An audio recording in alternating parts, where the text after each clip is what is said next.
Good morning, everyone. Happy Sunday. I hope you are feeling fine. Today is the 5th of April. This is the 8th episode of Daily Reflections during COVID-19. I started this to spread a little positivity as well as get friends of mine to share their thoughts. So today with me, we have Sutapa Sanyal.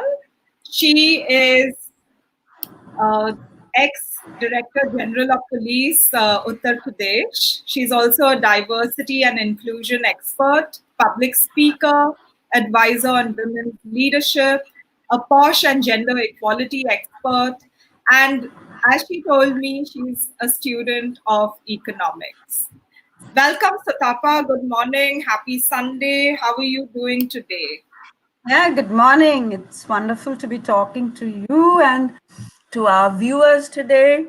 So yeah, it's a bright sunny morning out here, and for the first time, over a couple of days, we've been seeing a bright blue sky in the NCR area.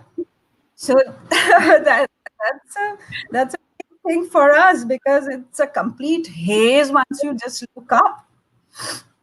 That's right. Everybody's commenting on the air quality, and honestly, we not only we are on a pause, but everything is on a pause, giving the earth a chance to breathe. I Yes. live on one of these streets, which is a market. It's called the Four Bungalows Market, and it is so crowded all the time. The noise pollution, all kinds of pollution is visible and apparent all the time. And now it's absolutely quiet. It's pin drop Mm. silent. So, and you can hear the birds chirping and, all Yeah, kinds of. exactly. You can hear the birds chirping around you towards the afternoon, not an early morning and late evenings. So that's something which we have gained out of this contagion. So, Sutapa, you retired from the police force. Yeah. You reached the pinnacle of being the state director general specific for women. Is that right? Yeah. I was in fact the first woman in UP police to have reached the Director General rank.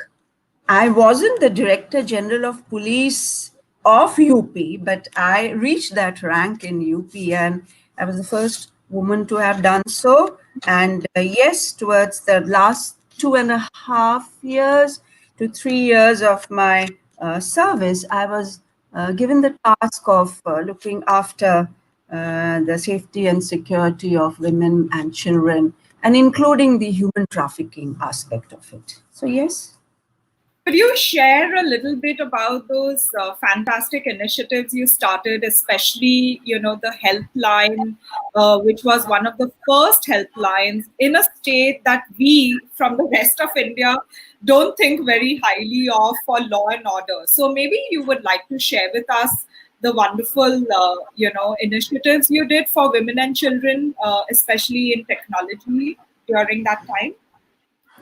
Also, that helpline was started by somebody else, another officer, before, because at that time I was in GAIL India Limited. I was serving as advisor security to GAIL India Limited, which is a kind of deputation which civil servants go into at the central level or in some other state. So that was not exactly started by me.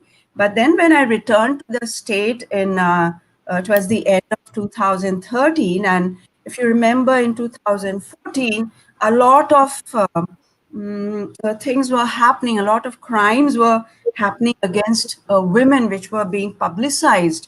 So the idea was to kind of start an exclusive, you can call it a cell or a section or a department within the police department, which would kind of exclusively look into the safety and security of women. And later on, the children were also added to this. So this was a kind of nodal agency. And presumably, I think because I was the senior most uh, woman IPS officer at that time in the cadre, so I think that's why I was asked to lead this organization. It was called the UP Police Mahila Samman Prakosht. Now, now there's the word Samman is important because as soon as I got back from the central deputation, and this woman and child thing was always there in my mind. Many a times I used to wonder why I had come into this service, right? So, and it was only towards the end of my 3 decade plus service career that I realized that probably the universe was preparing me for this role all along, which I didn't understand. So I, put myself completely into it. It was like, being consumed because, UP is a huge state. Yeah, and the population of women is 50%. So it's about 120 crore people out there, women. And if you add on to the children, like we were talking before, children and women constitute about 87% of the population.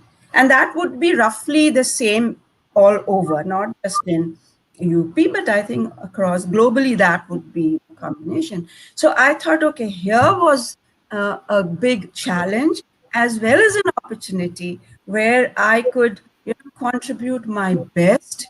And so I started, thinking day in and day out. I was thinking how and what I can do to kind of make the women and children feel secure.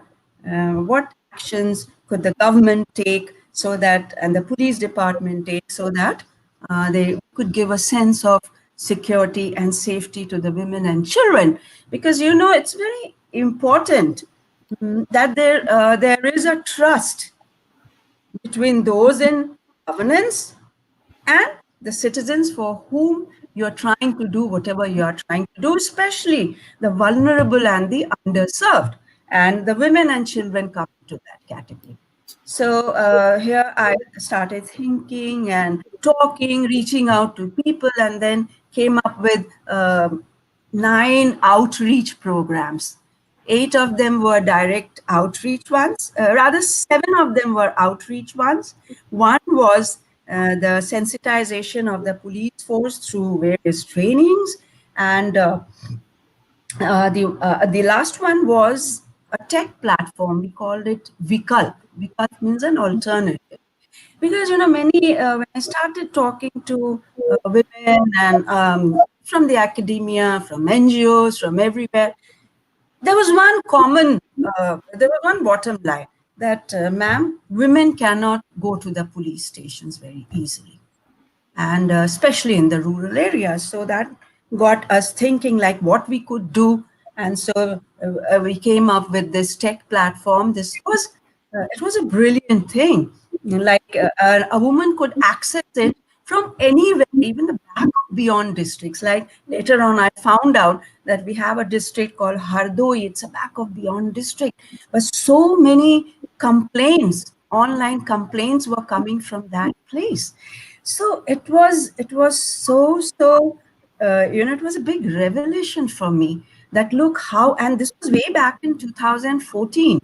It's not even 20 or 19 and 14 and in UP. So, and women could reach out. It was not an FIR platform, but it was a platform where women could put in their complaints. And because of very, very strict monitoring and feedback mechanism, which was built in that platform, as well as personal follow-ups, it proved to be very, very successful. Thank you, Sutapa. I think this is really an eye opener for many people because we tend to look at the police as the other. Sometimes they are the perpetrators of violence in our minds. We feel that they are lazy, they don't do their bit. And actually, during COVID-19, we are seeing police forces all over the world using innovative ways to rally Yeah. people along, spread the message, motivate them to stay at home, getting people help. I'm part of a food run in Bombay, and on one of the other runs, the police have actually already given the homeless people food.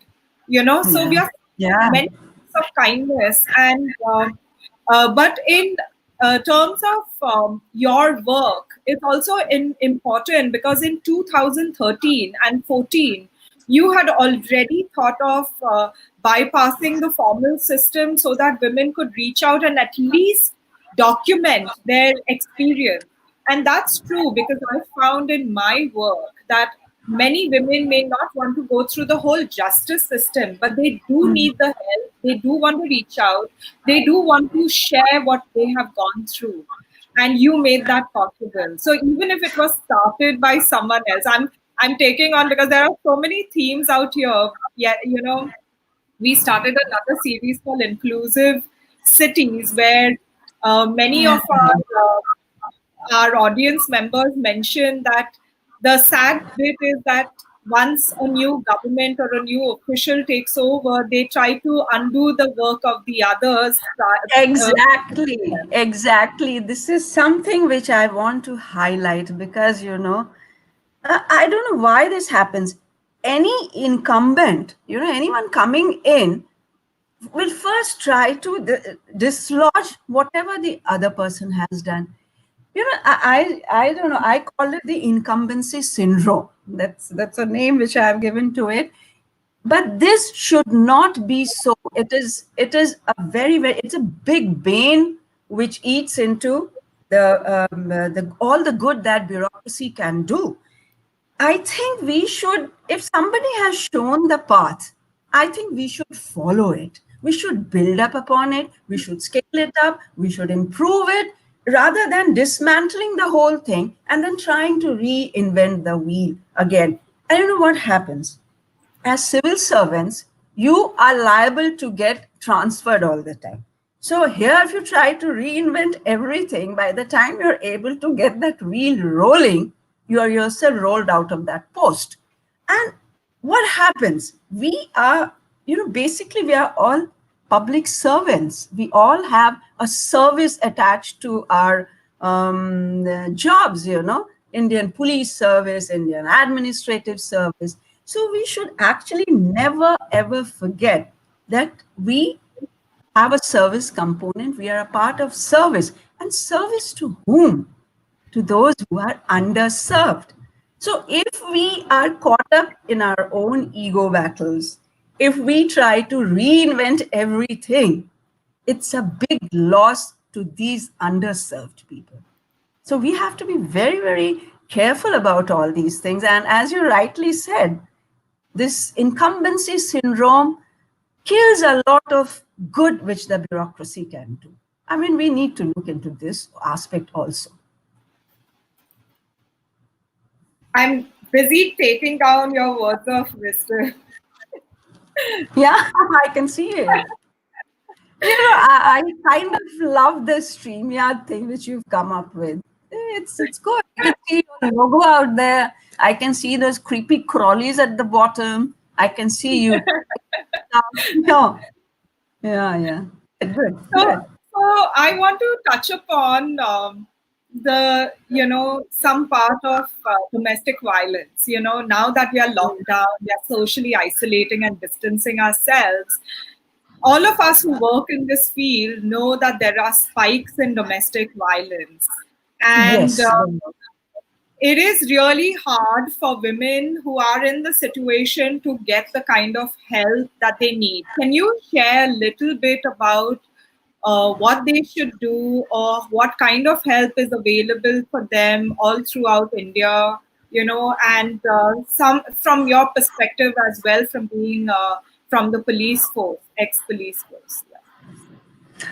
See, two things can be done. One at the level of the society, where all of us need to be vigilant about what is happening in our neighborhood. That we need to do. because as you said, when people get locked up with abusers, it's very difficult. And secondly, somehow, and this should come from the side of the government, they have brilliant helplines in place. So they should try to activate and energize these helplines which they have. And, kind of like, see, when initially, whenever you would try to call up somebody, there would come that COVID thing, no? So that thing, that is a kind of thing which can be done, in which they can say, okay, if you are in such a position, please ring up this thing. And then those helplines have to work. So this shouldn't be an issue, because if they are not working, people should give the feedback and the process should be scaled up, instead of taking it as an offense or something that, look, you're questioning what we are doing. So no, that thing shouldn't enter. We need to be very transparent, and we need feedbacks. See, governance is not a rocket science. You just have to put certain processes into place. You need feedbacks, you need to monitor, and you need to adapt and change if something is not working. Because the whole idea is, if you're putting out a helpline, right, or any other, you're offering some platform, it needs to reach that last person for whom you have created it. So you have to get the feedback also, and not take it as an offense, and improve upon it. So these are the two things which can be done. Create a lot of awareness about these existing helplines, and then see to it that they are actually proactive during such times when not only women, even children get locked up with abusers. And it has been seen that there's a lot of online abuse of children.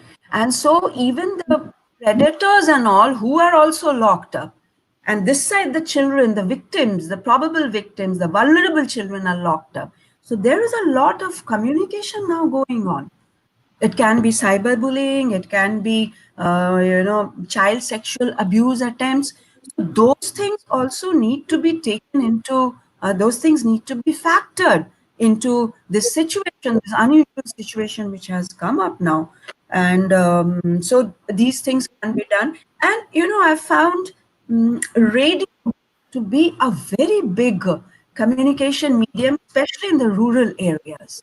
So the radio could also be used to kind of create awareness about these things. And of course, there are some very good NGOs who are working on it. Like I'm an independent consultant to Kailash Satyarthi Children's Foundation, and I do see their dedication to this cause. So these NGOs are stepping in, and more of them can also step into this virtual space now to make children and women aware of these facilities available and how to cope, because they cannot run out of the house at this stage. So I think that would be, and the people have to be aware, kind of, neighborhood watch type of stuff. That's so true. And, yesterday I posted about something that happened to me on Twitter. Usually I never get trolled. I read it, Elsa. I read it. And it's a very So good thing you did. just for those, just for those who don't know, what happened was Barkha that has been doing some amazing reporting on the migrants and other issues around COVID-19, and I paid her a compliment on Twitter. And Barkha gets a lot of hate and abuse, like many other women journalists, including my friend Arfa Khanum. And I paid her a compliment saying, "You're doing an amazing job." And a man wrote in with sexist, innuendos. And then I called him out saying, "I hope you realize this qualifies as sexual harassment." And I tagged my friend Tapinai, who's a Supreme Court advocate and who was actually on my show a few days back. And she responded saying, "Yes, it is." Yeah. And this guy never turned up back again. Yeah, he has disappeared for the time being. But for the time being, he must be harassing other women. But I posted it on my Facebook and other timelines, and the amount of people who wrote in saying, you very politely called him out. And the thing is, people don't know how to intervene. They don't know how to call it out. They ignore it because it's so normalized. It's so easy to say, we let it slide. But how much can you let it slide? In fact, on one of my groups, they said, oh, there are thousands out there. How many will you call out? And I said, if each one called out one person, the world would be a better place. So, Sutapa, do you get trolled now that you're not in the police force, or do they get they get intimidated by your bio? Because I think I don't normally get trolled because I'm the CEO of Pin the Creep, and they don't want to be called a creep. So that's my theory. They are creeps, even if you call them or not. Yeah, I get my share of trolling, but not this kind. Not this kind. Of course, somebody will post some vague comment, and I keep my posts absolutely apolitical because I don't want to get into that. I want to communicate social messages, and I want to work in the social sector. So but then somebody will link it up with something, some religion or something. But then I find, I do not normally respond to these comments because I think, okay, that person is coming from a place where he has certain issues about certain religions or certain political parties. If I'm not a part of that group, so why should I respond? But if it is something which has this sexual undertone, I will fight back with all my strength, because that is something which hurts me personally, because that is a gender related issue. It is something which I was, a gender or a sex that I was born into. So why would you say something about that? Political, fine, religion, okay, but not this. I will not tolerate this. But engaging with trolls is actually very tiring. So that is one other reason why people don't kind of engage with them. It is anything negative is very energy draining. So not that people also think that, okay, if I speak up, what difference will it make? Every speaking up makes a difference, but I think people kind of overlook it because they feel that, because trolls will never, normally they won't stop because they have nothing else to do. And obviously it's a mindset issue. It may be psychological issues which they may be battling with issues. We never know. So they are in a loop, and many people don't want to enter this loop because they feel it's a vampire. It's an actually energy and time vampire. They are all energy and time vampires.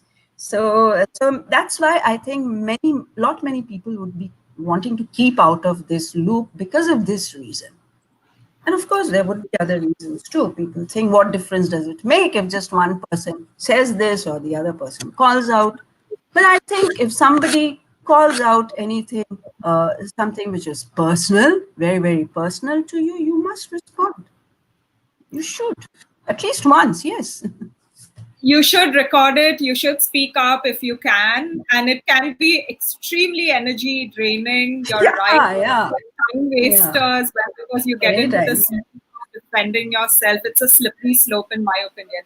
I tend not to read any comments because the whole idea of them is to cover you into getting off that timeline. It's similar to physical violence. They make you small. So continue sharing your thoughts, because don't let anyone intimidate you. Your thoughts and opinions are important. Yes. Sutapa, how are you staying positive during this lockdown? Because you live by yourself. You're also a very you're a great speaker. You travel a lot, like I do, all over the country and the world, speaking on gender issues.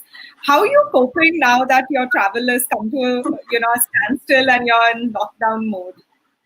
There are a lot of things which I'm doing, which I couldn't do because of these travels and these things. See, one thing is at the Satyarthi Foundation thing, Children's Foundation, what happened when I was serving as a DG Mahila Samman Prakost, I had done a lot of work on women. But somehow I just started out on the children part, and then this thing came to an end. I had to superannuate. So that was there in my mind that I must devote at least 2-3 years to issues of children, especially because I saw there were many people who were many NGOs, many projects, many things which were engaged with women as the core, beneficiary. But there weren't too many things which were kind of looking at the issues which children faced. And secondly, so there were some unfinished tasks which I wanted to complete in my post-retirement period. And, people may see the police as an agency for crime detection and law and order maintenance. I see them as great and very, very effective change agents. So that was dominant in my mind. And here I found a built up platform at the Kailash Satyarthi Children's Foundation where I could take my thoughts and, unfinished tasks forward. So I kind of designed modules for police related to children. Part of it is, of course, the laws, because the laws related to children are changing very, very fast, very fast. And the bigger part was, trying to bring about some attitudinal change towards their response to children. Because I feel the children are most vulnerable, even if some sexual assault has been done on a tiny child, the child doesn't understand what has happened. And predators and manipulators, they manipulate the psychology in such a way that the child feels as if he or she is actually guilty for whatever has happened. And then you have these two very dominant forces in our society. One is of victim blaming, and the other one is of silence. So these two subcultures, what happens is the child is, just shut down, and then that guilt starts building up. So I thought, and here police would be the first responder, even if it is a child in need of care and protection or a child in conflict with law. Willy-nilly the policeman becomes the police personnel become the first responders. So I had this thing in my mind, and so here I designed a couple of modules, and me and one other colleague of mine, we are going from one police academy to the other across the country and training police people on these issues. Law is one thing, but a bigger thing is attitudinal change towards the children. And I feel police is a big change agent, and if we could provide relevant leadership to the police personnel, to our junior colleagues, they will do a fantastic work out of it. You've seen it yourself. You've seen, just as you said, they have been distributing food packets. Now, who thought? And there are such interesting videos of policemen, especially in, I think, one of the southern states. They are singing songs about COVID. They are dancing. They are dressing up to tell the people. Now, this is a definitely different role than what we thought of the police. So we have to kind of break that negative image by doing more and more positive work. And the police can be a fantastic change agent in this entire process of social change. So that is something which I'm doing. So that is one part. So now, since it's a downtime, so we are just working on upgrading our PPTs, upgrading our FAQs, and all those things related to children. So this is just one part. Second is, as I told you, I'm doing a lot of thinking and reaching into the depths of my subconscious, unconscious, consciousness, whatever you want to call it. And I'm writing a lot of things. I'm putting down my thoughts, which I intend to publish once I'm done with it. And the third thing I'm doing, of course, I'm reading up a lot, I'm meditating a lot. And one other thing, which I had always wanted to do regularly, but I couldn't, I actually play the electric Hawaiian guitar. So I, Wow. so I'm kind of recording these songs, and maybe someday I will start them up on YouTube, or maybe cut a disc about it. I really don't know. I plan to do something, because music has been part of me ever since my childhood. So that is one other thing which I'm doing. Of course, reading and all those things come in. That's really amazing. A lot of people are reconnecting with hobbies that they have not had the time to indulge Yeah. in or learn new skills. I'm so glad, and I look forward to these music. If you send out videos or even I audios, will. that I this is will a upload. great time to experiment, I would say. Yeah, it's a good time to experiment. In fact, this thought just came to me when I look around this lockdown thing. It has come at a very, very, very severe learning cost. But yes, we have our learnings. We should carry them in the post-COVID period. One thing I was thinking, why don't we have a lockdown every Sunday? Yes, I was just going to bring that up because you brought it up the other day. Yes. You know what? Say Monday to Friday, let's work very hard, whatever profession we are in. Saturday, let's do kind of shopping or whatever we need for the coming week. And Sunday, let it be a total lockdown. Why not call it the Earth Day instead of the Sunday? How about that? So this thought came to me, and so it gives time for nature to regenerate herself for whatever we have unleashed on her all these 5 6 days, and it gives us time to spend more time with our families, with our loved ones, with our friends, and with ourselves. And first, we have to have a stable core before we expand our consciousness or our emotions or whatever you want to call it. So just think about it. We can talk about it later on. Why not an Earth Day rather than a Sunday? And a total lockout on that day. Well, on that note, we would love for everyone to ponder upon this thought. Yes. Yes. Yeah.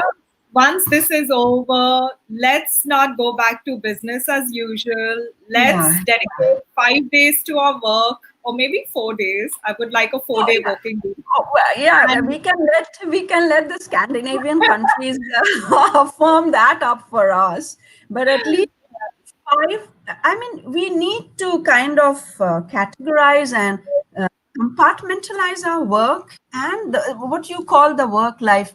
I don't call it the balance, because in balancing you're always balancing. It's integration, which I would call of, and I call harmony. it integration too. Yeah. And Yeah. harmony is a Harmony. life harmony, because see, ultimately all of us need to be happy. We'll be most productive when we are happy, and if I we think are, we're all seeing that, isn't it? Like during this time, the most amazing creative memes are coming out and the videos are coming out. So I yes, do think in policy making as well, we can be a little more creative, a little more why kinder and not? empathetic, and Yes, why not? carry everyone, including the birds and bees and animals around with us. The earth needs a breather too. So, Yes, yeah. yes, we must, and it's a very, I think it's a very beautiful idea. Now that we are talking, and I have somebody else to talk to about it. Otherwise, I keep thinking and writing about all these things. So yes, we should, because see, our primary purpose is to be happy and productive. And unless we are ourselves happy, how can we give happiness to people around us? So I think foremost task for each individual is to be happy yourself, and then keep spreading that happiness. And it's not very difficult. We just need to kind of recalibrate our neural pathways. That's all that is required. It's not very difficult. Well, we've run out of time. So, on that note, happy Earth Day. Do take time to recalibrate your neural pathways, refocus, and think about what a week could look like if we worked Monday to Friday. On Saturdays, we left it for our personal chores. And on Sunday, all of us took a break and gave the earth a rest. And Thank you, prosperity, everyone. and prosperity that you have typed at the end, prosperity just doesn't mean the monetary side. It means prosperous in everything, our emotions, our thoughts, our happiness, our interpersonal relations, everything. So with that note, thank you so much, Elsa, for Thank taking me. you. Yeah, Thank thank you, you. Sutapa. We could have gone on and on. You're such an amazing speaker. We'll So do we it. will have you back. We'll do it. We will have you back probably on our We will. inclusive series. But Yeah, for the sure. rest, do join me every day at 10 a.m. India time. And I have Lijo Chaco, who's from the Navy, ex-Navy. He's a submariner. He's amazing too. So these are all people who I know, who are friends of mine. They are from my networks. Do connect and listen to them. Thank you. Have a Thank great you. Sunday, Earth Day, refocus, and be happy. You too.